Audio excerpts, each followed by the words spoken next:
Hello, everyone. My name is Özgen Dündar, or Oz, as most of my friends like to call me. I am an experimentation lead in the Global Creative Works team, and I'll be moderating this episode of Talks at Google. And our guest speaker today is Paul Slovic, and I will do a quick intro about Paul, but he has a long list of achievements, so if you'll excuse me, I'll need to read it from my notes. So Paul Slovic received his bachelor degree from Stanford University and his master's and Ph.D. degrees in psychology from the University of Michigan. In 1976, Dr. Slovic founded the Research Institute, Decision Research, with Sarah Lichtenstein and Baruch Fischhoff, where he currently serves as president. He has also been a professor of psychology at the University of Oregon since 1986. He and his colleagues worldwide have developed methods to describe risk perceptions and measure their impacts on individuals, industry, and society. And in addition, and in parallel to his work around risk perception in general, he's interested in human perception and response towards our world's most urgent problems that impact humans, like genocides, nuclear war risks, climate change, and so on. He publishes extensively and serves as a consultant to industry and government. Paul has numerous outstanding scientific contribution awards and honorary doctorate degrees from various universities around the world. So this is what you can find about Paul with a simple Google search. But I'd like to spend a few lines on what you cannot find on Google. He also spends a lot of time mentoring people around the world, and mentoring people from different levels, some people from different universities, some academicians, some students, or people who are just interested in these subjects with no background in psychology. He loves spending time with people who are concerned about similar stuff. And he organizes calls and virtual get-togethers these days for people to have a chat and kind of empower each other and, kind of cultivate this community. So without further ado, I welcome Mr. Paul Slovic. Thank you very much, Oz. Glad to be with you today. Likewise, thank you so much for being here with us, Paul. And in this call, we are firstly going to talk about the risk perception in general at different levels. And then we will talk a little bit about what you call the deadly arithmetic of compassion and the components that kind of make up this phrase. But before that, you've been researching in this space for about 60 years now, give or take. And as far as I know, Yes. you've started with some sort of simple gamble experiments, and that brought you all the way to kind of concerns about the humanitarian problems. So do you mind giving us a quick overview in terms of how you started and what was the journey like? Right. In 1959, I went to graduate school at University of Michigan, hoping to study personality theory and personality measurement. But I got a job working with a professor who was doing experiments, having people choose among simple gambles, some probability of winning, some payoff, and maybe losing something. And I got caught up in that. I thought, well, this is an interesting thing for psychologists to be studying. He wasn't interested in studying casino gambling. He was using a gamble kind of as a prototype, abstract prototype for the risks of life that involve chances of gain and loss. And he was really testing some theories that economists had put forth that people were kind of maximizing some quantity called utility when they made these decisions. He was skeptical of that, and that's why he was trying to test that out. And I got caught up in that, and 60 years later, I'm still studying gambles. It shows how circumstance can affect your life. Although the gambles have changed a lot since 1959, they've become real gambles that we face in everyday life. So it's been a long journey. I've been very fortunate to work with a lot of good people, who helped me do this research, and we've learned a lot in those 60 years. But still, there's more to learn. And I guess the gambles these days come in different shapes and forms, and in different dangers. We're going to be talking a lot about those. But before that, I'd like to start with the general risk perception. How does, as humans, how do we perceive risk? Are we rational? Are we emotional? Is it a bit of both? And what are the pros and cons of how we perceive risk currently? Right. When we started to study that, we sort of had we were thinking that people were doing kind of calculations in their head. They were looking at the probability of something happening and then the payoff, and somehow multiplying the payoff by the probability to see what the expectation was, and so forth. And we soon learned that most of the time we don't do that. I mean, sure, sometimes we do calculations. Some people, risk analysts, do those calculations. But for most of us, when we're facing some sort of risk in our life, we go with our intuitive gut feelings, and that's what we learned, is that risk is mostly represented in us as a feeling, not as the result of a calculation. And so, risk is a feeling, and that's a very different model than what was being put forth by economists a long time ago, who basically said we were sort of somehow doing calculations and maximizing some quantity and so forth. So risk is a feeling, and so in the last 20, 30 years, I've been studying how feelings are processed in our brain and how they are integrating with more thoughtful, analytic judgments and reasons and calculations. There's sort of a blending that goes on in our brain that we call the dance between affect and reason. Affect being jargon for feelings, and so it's quite a remarkable dance, and we've learned a lot about it, and we still have more to learn. And maybe in that vein, by the way, for the quick interruption, but for folks who are on the YouTube live stream, feel free to put your questions to the live chat. At the end, we will have a Q&A section. So yeah, we will, feel free to drop it, and we will pose those questions if time allows to Mr. Slovic. And Paul, maybe one thing that we can mention here is the system 1 and system 2 thinking for folks who are not familiar, because what you're saying is, we have two systems in our brain. One processes information much more quickly than the other one. And I guess that kind of affects our perception of risk, right? Yes. So this system 1, system 2 concept was created about 20 years ago by Stanford and West researchers, and popularized very widely in 2011 by Nobel Prize winner Daniel Kahneman in his book Thinking Fast and Slow. And basically, that's what it is. We have two ways that we think, not only risk, but just in general. One is this fast, intuitive, gut feeling kind of thing, which is easy. It feels natural. It seems right, and most of the time it works for us, except when it doesn't. And then the other form of thinking is the analytic form, where we use reasons and calculations and logic, and that's what we're taught to do in school. Think through these problems and analyze them with logic and reasons. So we use both of these modes, but most of the time we're on the fast, intuitive mode, because, as I said, it's easy, it feels right, it usually gets us where we want to go, except when it fails. And so what I've focused on with colleagues is, when does it fail? When does it let us down, deceive us, mislead us? And how does that happen? And how can we defend against the mistakes that our feelings can lead us into?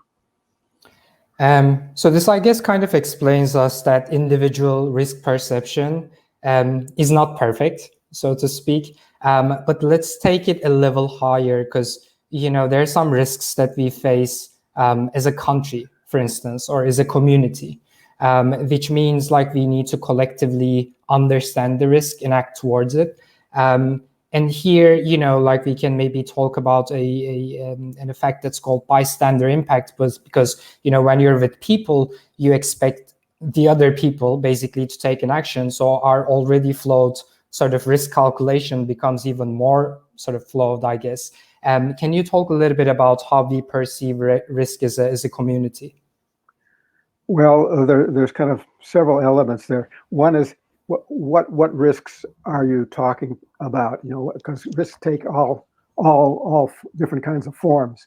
What what I've looked at is risks that involve catastrophic threats to people and communities, like genocide or war. Those where there's a probability, where the harm is enormous, and also contrasting that with situations where individuals are at risk, where there's one person. And and what's fascinating here is that we value an individual life very greatly. We'll do almost anything to protect a single person at risk who comes to our attention. If we can help them, we'll do it, even at a risk to our own life. People risk their own lives all the time to save others, to rescue others. So the single life is valued very highly. But then as the number of people in danger increase, what we find is that the response isn't proportionally greater. That as the numbers increase, we know it's not like we add up those lives and are even then more strongly motivated. What we find is that we start to become insensitive. The first life is most important. The second life, on top of that, it doesn't make it feel twice as important as it did with one. Maybe it's more important, but not twice as much. And then by the time we get to 6 or 7 lives, 7 doesn't feel any different than 6. This is when we're relying on our feelings, instead of doing the math. Doing the math, we see, okay, 7 is an additional life. We should care even more. But if you're trusting your feelings don't do math. That's what we found, which is so interesting. And there's something we call the arithmetic of compassion, and that arithmetic is not a logical valid arithmetic like we're taught in school. The arithmetic of compassion is a flawed, deadly arithmetic where 7 lives don't seem worse than 6 because they don't feel worse. And that's what we've studied. That's what comes out of experiments. You see that very quickly when you do experiments, having people respond to 7 or 6. You see that you don't get that difference. And then by the time you get up to large numbers, you're really insensitive. So if I tell you that 200,000 people have died in some genocide, and then I say, oh, I made a mistake. It was really 400,000. You don't feel any different with 400,000 than 200,000. You're kind of on a flat part of this feeling curve. This is what we call psychic numbing. The numbers don't convey any feeling or emotion that is meaningful to you. But that's not the worst of it. I mean, that's an insensitivity there. What we found also, which was really something new, was that as the numbers increase, not only does it become flat, our feelings don't increase anymore. They actually sometimes start to decrease. They decline, what we call the collapse of compassion, such as when the big numbers, they just bounce off us without creating any feelings at all. We're really numb to that. And this failure to feel the reality of large numbers leads us to tolerate all kinds of things that harms in the world that happen to large numbers of people. And that's why this is important, is because we need our feelings to connect emotionally to the people who are in distress or in danger. And those feelings are the motivators for action. And if those feelings are messed up, as they often are, then we won't be motivated. We'll just, they're just numbers. It's not real, and we just turn our backs to it and go on with our day. I guess this is a fair time and good time to say that this is potentially a dark subject, because it makes us think the things that we don't necessarily feel comfortable thinking, because we're talking about all of us, like we all feel the same way, even if we're not aware of it. And I'd like to discuss this deadly arithmetic of compassion concept in detail, Paul. You started explaining psychic numbing. I know there are 2 more elements like pseudo-inefficacy and the prominence effect. But before jumping on to the other 2, you kind of gave an explanation around what psychic numbing is. Do you want to talk a little bit more about it and maybe even give examples of the experiments you did in that space? Sure. So the concept, as far as I know, originated with a psychiatrist, Robert Lifton, who was studying the rescue workers after the atomic bombings in Japan. And these are people who had to go in and try to rescue anyone who was still alive or deal with this horrible carnage created by dropping the bomb on cities. And they had to kind of turn off their feelings in order to function. And we see the same thing, people who are nurses and doctors working in hospitals today with people dying of COVID. I mean, they just have to kind of, turn off the feelings in order to function, or they'd be overwhelmed. So that's the good part of psychic numbing. It enables us to function in those situations. But it also has a dark side, which is that we don't feel the reality when we're these large numbers, as I mentioned. So one of the ways we study this is by asking people to donate money to charities. So we can say, okay, if you donate money, you can help this child, and a certain percentage of people will donate a certain amount of money, and then we give another group of people, say, multiple children in need of help, and we see that the response starts to decline. And in yet another experiment that we did was after the genocide in Rwanda, where 800,000 people were killed in 100 days, and those who survived fled to refugee camps, which were on the border between Rwanda and I believe it was Zaire at the time. And they began to suffer from cholera. So my colleagues and I read about that in the newspaper. And we said, well, let's do an experiment here related to this psychic numbing. Let's have people play the role of a official in a neighboring country who was considering sending pumping equipment to drill wells to provide clean water to the refugees in the camp so they could stay healthy. They were lacking clean water and suffering from cholera. So we had two groups of people, and we told each group that they could, as an official in this country, you could afford to send enough equipment to keep 4,500 people alive in the camp indefinitely. Would you do it? I mean, you have other things you could spend your money on in your country, like education and roads and health in your own country, or you could send this pumping equipment to get clean water in the refugee camp. Would you do it? And what we did as the experiment, we varied the number of people in the camp. One group, we said, there are 11,000 people in the camp. You can keep 4,500 alive. Would you do it? The second group, we said, there are 250,000 people in the camp. You could keep 4,500 people alive. Would you do it? What we found was the responders were much more likely to send the money to save 4,500 out of 11,000 than 4,500 out of 250,000. And that fits very much the notion of this flattening out of the curve. That is, the sense of having 250,000 people at risk and then cutting it back down to 245,500 doesn't seem like you're making any different. But if you go from 11,000 to 6,500, you're cutting it in half. That seems like a big deal, but it's the same 4,500 people. I mean, that's kind of the way the arithmetic doesn't quite work. People are responding to the proportion of people saved, not to the number. And that's very much reflective of this desensitization with the large numbers. The other thing we learned from that experiment is that there's a sense of efficacy that's linked to this. That is, you don't feel that you're effective in making a difference going from 250,000 to 245,000. There's still all those people you're not helping, and so then people aren't willing to help.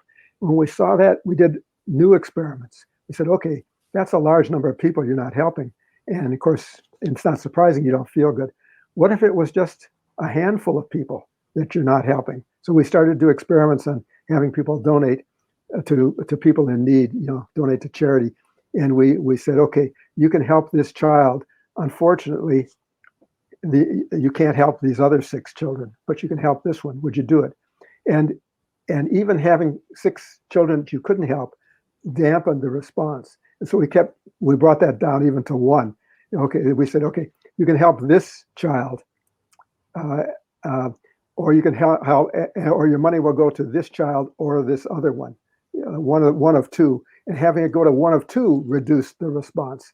So what we learned from that is that, again, we going back to our feelings, is that we donate, first of all, because someone is in need and they need our help. Second, we feel good about donating, something we call the warm glow, that there's a warm glow of satisfaction when you help someone. And what we learned is it doesn't feel as good to help this child when there's another child or 6 children or hundreds of thousands you're not helping. So you don't even help the child you can help. And it's a false sense of inefficacy because you really can help this child. And we put a strange name on this. We called it pseudo inefficacy, false inefficacy. And that's the second pillar of what we call the deadly arithmetic of compassion. When your feelings deceive you to thinking what you're doing doesn't matter when it really does.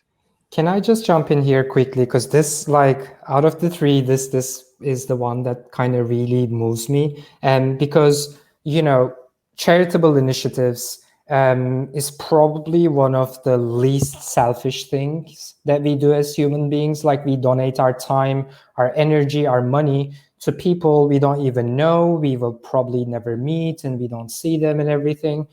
But even within that really unselfish action, seems like there's an element of self-achievement, self-satisfaction, so much so that if we feel like, just like you explained, if we feel like we're not efficient enough, we end up not doing it completely. So that kind of speaks to the interesting dilemma in terms of our explicit and implicit motives, so to speak. And it kind of speaks to all the things that goes on in our heads on a subconscious level. And I find this quite interesting. Would you agree? Absolutely. So the kind of things that go on with our feelings, some of it we're conscious of, but a lot of it we're not conscious of. I mean, we're just feeling some way or another, and we go with our feelings without fully understanding what's driving those feelings and what they're, whether they're valid or not. So, and it's very important. And it's not just donating to charity, as important as that is. I mean, this is the kind of thing that goes on, say, when we're thinking about doing something in the face of climate change. So we just got this UN report a day or two, that showed, the world is going to hell. As we can see around us, fires and heat, and we're in the midst of that where I live, with tremendous heat waves and fires. And so the question is, okay, what should I as an individual do? And I think people often feel overwhelmed that that what they do is what we call a drop in the bucket. Well, I'm one person and I can change my lifestyle and live a lifestyle that's more safer for the climate. But will it make a difference? So we're always thinking the problem is so big and I'm so small. I'm not going to be effective. So why bother? Sort of thing.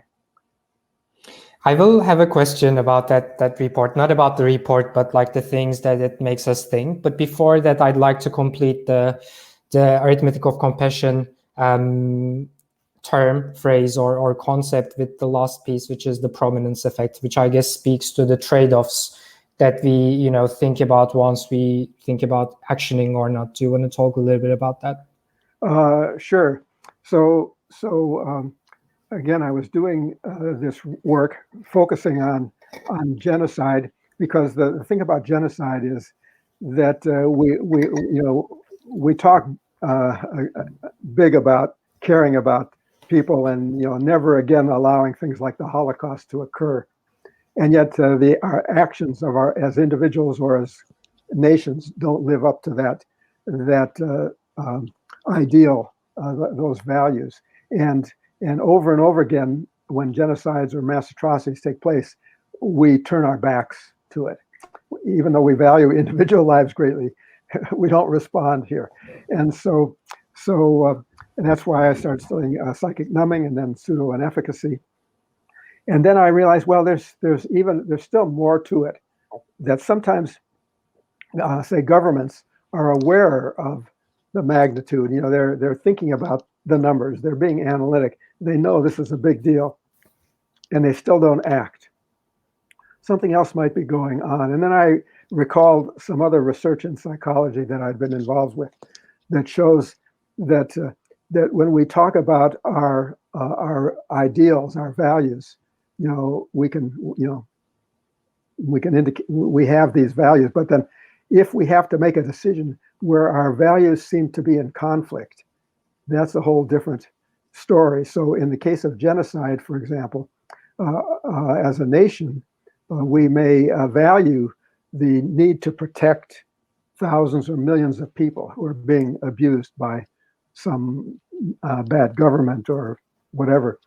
But we also value our national security, and often, to go into a sovereign nation that's murdering its citizens poses some downsides to a nation. That is, it's dangerous, it's costly, it may get us in trouble with other nations who are supporting the genocidal regime, and what we want to work with them politically. So there's these downsides to various kind of security and cost downsides in conflict with our value of we have a moral obligation to stop genocide. So now we've got a conflict. Both of these things are important. We've got a conflict, and what we've learned is that it's hard to deal with these conflicts. We try to simplify and focus on one thing and forget about the other, and then the conflict goes away. And what we do is we focus on what's called prominent dimensions, things that are more inherently more defensible. So it's more defensible to protect the homeland, to protect our security, to protect our military, to cut our military costs and so forth, than it is to protect nameless, faceless, statistical lives that were far away, that we're numb to. And so when you have to deal with this conflict, you go with security, no matter how many lives die as a result of your decision. It's insensitive. That's what we call the prominence effect. Security, we call it security prominence. It dominates choices and makes us choose in ways that violate what we say our values are. So that's another insight that we need to confront if we're ever going to deal effectively with genocide and mass atrocities. Yeah, and we will go to the audience questions in a second, but selfishly, I have two more questions, Paul. I want to spend some time on the global warming, since it's a hot topic with all the wildfires going on in Turkey, in Greece, in Italy, in the US, and probably other regions in the world as well. So as humans, we learn much better with direct and immediate feedback. We touch to an electric circuit, like we get a shock and we learn not to touch it again. So that's immediate and direct feedback. When it comes to things like smoking, for instance, it's still direct feedback, like we are the ones suffering from it, but the feedback is not immediate. So we have a hard time assessing, the dangers that come with it. So we have a hard time stopping smoking. But when it comes to things like global warming, the feedback is not immediate and is not direct either. So, whatever we do, we travel a lot or we use fossil fuels or stuff like that, we see the impact many, many years later, most of the time. And it's not even us. It's sometimes some other people in different parts of the world who suffer from it. So I guess for a human mind, it's really difficult to make that connection and say what I'm doing is wrong and, like I'm harming the world. So once you put all of that stuff together, I'm personally a little bit pessimistic when it comes to us, as a globe acting towards global warming. Do you feel my pessimism, or are you more optimistic? Well, scientists have been warning us about climate change for half a century, and we haven't paid much attention to them until we're finally starting to pay attention when the fires are all around us and all these other storms, all the consequences are really starting to hit us personally, close to home. And so the three elements of the deadly arithmetic of compassion that we've been discussing all relate to climate change. First of all, you have to feel emotionally connected to the problem, and if the problem seems like it's happening somewhere else, to other people far off in time, and not you personally, then you don't have that emotional drive. That's again, like it's like the psychic numbing. The second is this sense of inefficacy. As I mentioned, you think, well, okay, I can stop driving my car and ride a bicycle, and I can stop using heating and air conditioning, but it's not going to make a difference. It's a drop in the bucket, a tiny drop in a big bucket. So, I'll feel the costs, and I don't think my actions will directly benefit the world. That's the inefficacy. And then the third is this prominence effect. That is the near-term comforts and convenience we get from using energy for transportation, for heating, and for cooling. All of that. Those near-term benefits are prominent over the long-term benefits to the planet. And so when we have to make a choice, we go with the near-term benefits. So that's a very pessimistic, take based on the psychology. And so but I think it has implications. It means that we can't just, tell people about the problem like the UN's warning. It has to be followed up with action by industry and government to kind of push us out of our comfort zone, and either through carrots and sticks. That is, we have to be rewarded in various ways for doing the right thing. We have to be given options, ways in which we can satisfy these needs that we have that we're addicted to, like driving and so forth. That we're not going to easily give those up, but government and industry should work to give us options where we can satisfy these needs with less harm to the climate, or hopefully, like renewable solar energies and other sorts of technologies. And there could be a big, industry in creating these new technologies to help us solve these needs. So we need to be, given the option to do the right thing, and then we need to be punished if we do the wrong thing. That is, we need to pay higher costs for flood insurance or for using fossil fuels or whatever it is. So you have to have those kind of incentives, positive and negative incentives, to push people out of the comfort zone that they will not voluntarily leave. So I think those are the implications. And so we've been warned, and now we have to act. But again, I think government needs to act in light of what we know about the psychology. Take that into account in designing policies to push us. Otherwise, as the UN report yesterday tells us, that we're going to be in really bad trouble. And in your various speeches, you mentioned that it all starts with self-awareness, because these are the things that go in our heads without us being aware of them, and this is the first step for change.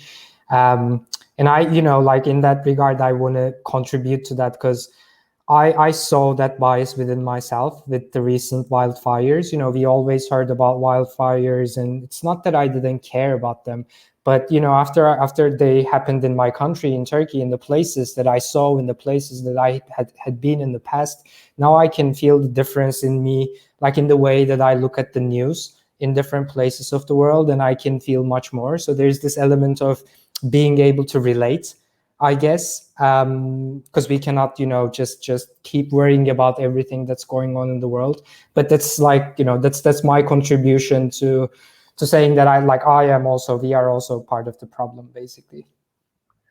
Yes, and what you're saying in terms of relating, there are things that the scientists could do to help us relate more effectively. So we're told about projected temperature rises, 1.5 or 2.5 degrees Celsius over some period of time. Those numbers don't mean much to us.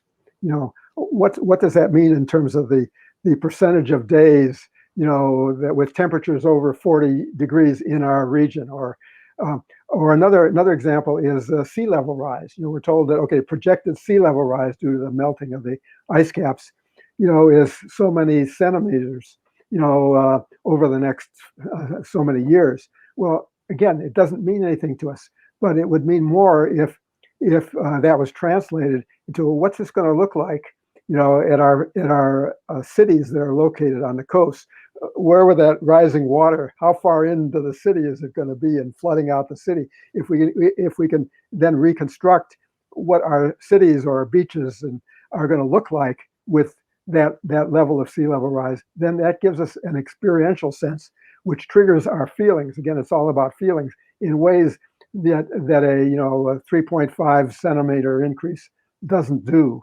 So we need to make the information come alive with feeling. Exactly. One last question from my side before I turn over to the audience questions. Paul, I know that you have a lot of resources and you're managing. So for folks who want to read further about these subjects and if they want to be involved, like, can you recommend a few resources for us, the websites that you're managing? Well, we have a website for our institute, which is called Decision Research. So it's just, decisionresearch.org, and that will give you information about our institute and all the publications that are available. And if you want any of these publications, we make those available without charge. And then we have a specialized website called on the Arithmetic of Compassion. It's just arithmetic of compassion.org, one word, and if you look that up, it'll give you the information about the psychic numbing and pseudo inefficacy and so forth. But also we have blogs on the site that tie these fundamental psychological factors into what we're seeing happening around the world today. So that kind of makes it current. And then we also have a take action section, which says, okay, now if it got you concerned, here are some things you can do. So I invite you to look at arithmeticofcompassion.org. If you have suggestions, if you want to contribute to it, send us contributions for our blog section and any other comments to help us make the site better. We would welcome. Perfect. Selfishly, I want to keep asking questions, but maybe I'll save one for the end. Now I want to get some questions from the audience. So a question from Dom. Hi, Dom. I feel like we often separate logic and emotion a lot, but how do they intersect? I feel like I've heard and experienced that the analytic side can inform the emotional side and vice versa. Is there a continuation to this question? No. Cool. Yeah, absolutely. The emotion and logic are interacting. They're playing off each other in our brain. That's what I mean by the dance of affect and reason. And we're still trying to understand that dance. What I've talked about today is a little bit of insight into some of the ways that our feelings mislead us, but also in so psychic numbing and pseudo inefficacy are mistakes that our feelings make with certain kinds of information. The prominence effect is what is this system two, this slow thinking where we're reasoning and we go with security over life saving. So it's a logical problem. So both emotions and logic. I mean, we need that. That's what's rational. That's what's that's what helps us to really come up with wonderful technologies and do good things. But they also have the downsides. So they do interact. We don't fully understand that interaction. Some people are doing, some researchers are doing brain scans of people thinking about these risk problems to see whether how the emotional parts of our brain are aroused and interact with the analytic parts and so forth. So we will learn more about that. But you're absolutely right that both we need both ways of thinking. We need to use them both to optimal advantage.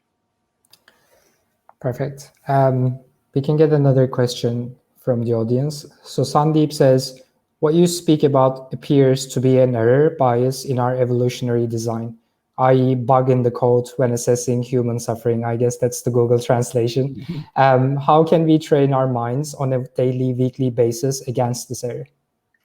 Okay, another good question. So evolution, you're right to bring up evolution. I think that, um, when we lived in caves, I mean, we were surviving with our feelings. Our feelings were tuned to help us deal with threats that were right in front of our face, or in our little small gathering, communities which were small, and so forth. And so I think that our sensory and our perceptual um, mechanisms and our feelings were very good at helping us survive in the cave. And we still have those parts of our brain acting in similar ways today in a world where we need other types of understanding and logic. We need it to come from analysis and reason and logic. So it was good. It was really good at one time, and we need now to adopt it. So in terms of how do we fix this? I mean, I think we have to start with awareness, and then we have to see, well, how far can we go by teaching people, when we can trust our feelings and when we need to think more carefully, or go to experts who think more slowly and carefully and scientifically. So I mean, that's the kind of thing, like with COVID, we see that our intuitions mislead us about COVID, and we need to listen to the experts who have thought deeply and analyzed scientifically the way these viruses spread and so forth. So we need to respect expertise and know when we shouldn't trust our feelings and should go with experts. But I think that we still need to think more about the implications of what I'm talking about here for policy, for laws, and so forth. So, for example, with the genocide, what we see is we can't trust our feelings.